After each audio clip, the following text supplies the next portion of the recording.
Salam, salam sejahtera untuk kita semuanya. Bagaimana kabar kita hari ini? Baik? Puji Tuhan. Saya berdoa supaya kita semuanya dalam keadaan baik, dalam keadaan penuh sukacita.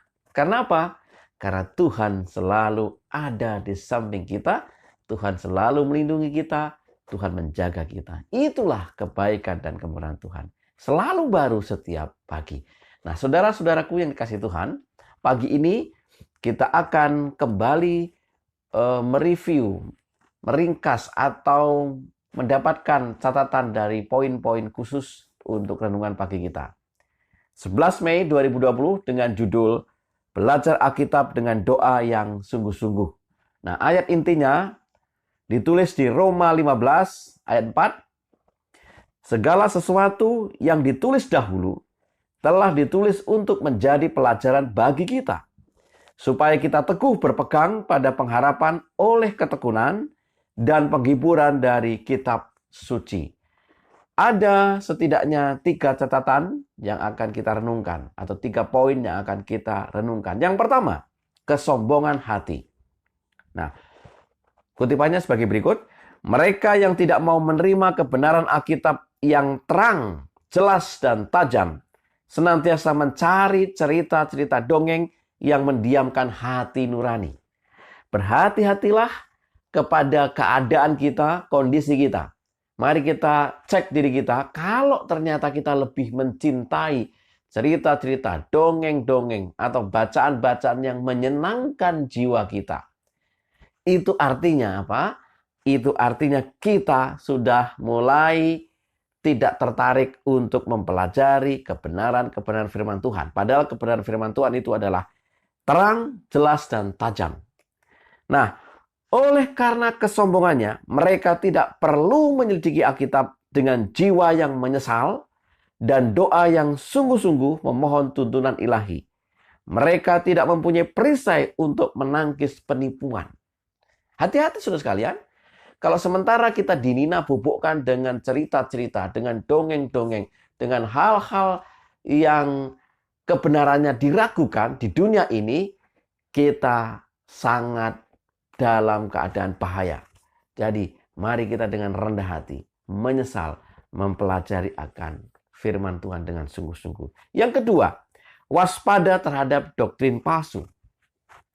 Di antara yang paling ampuh dari agen-agen penipu besar itu ialah ajaran-ajaran yang menyesatkan dan mujizat-mujizat palsu spiritisme. Disinggung di sana tentang spiritisme. Apa itu spiritisme? Spiritisme ini adalah satu doktrin, satu pemahaman bahwa kita bisa berkomunikasi dengan arwah-arwah, dengan orang-orang mati. Kita bisa mempelajarinya dan menggunakannya. Itulah ajaran spiritisme. Sehingga kita mempunyai kekuatan spiritual dari ajaran-ajaran itu. Nah, hati-hati. Ajaran yang sejati hanya datang dari kebenaran firman Allah. Bukan dari arwah-arwah, bukan dari peramal-peramal, bukan dari tukang-tukang nujum dan seterusnya. Itu spiritisme. Yang ketiga, belajar dan berdoa dengan sungguh-sungguh. Seandainya saja orang mempelajari buku Allah dengan doa yang sungguh-sungguh, agar mereka bisa mengerti, mereka tidak ditinggalkan dalam kegelapan untuk menerima doktrin-doktrin palsu.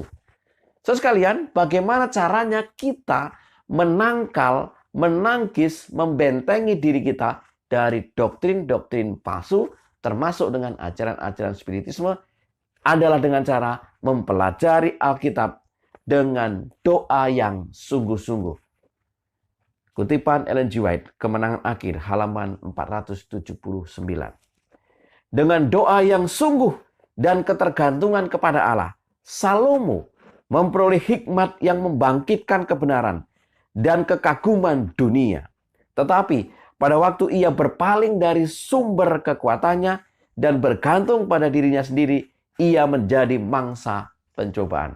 Kita tahu, Salomo adalah seorang yang dikaruniai hikmat yang luar biasa. Dan dia dikagumi begitu luar biasa karena hikmatnya. Tetapi ketika ia mengandalkan dirinya, maka ia akan kehilangan kekuatannya dan pencobaan akan segera datang, siap untuk menerkamnya. Sekalian, 3 poin utama yang kita temukan dalam renungan pagi kita adalah kesombongan hati, waspada dengan doktrin-doktrin palsu, belajar dan berdoa dengan sungguh-sungguh. Kiranya ini boleh kita perhatikan, kita renungkan, karena dengan hati yang menyesal, belajar yang sungguh-sungguh, maka itu akan memupus kesombongan hati, itu akan membentengi kita dari pencobaan. Tuhan memberkati kita.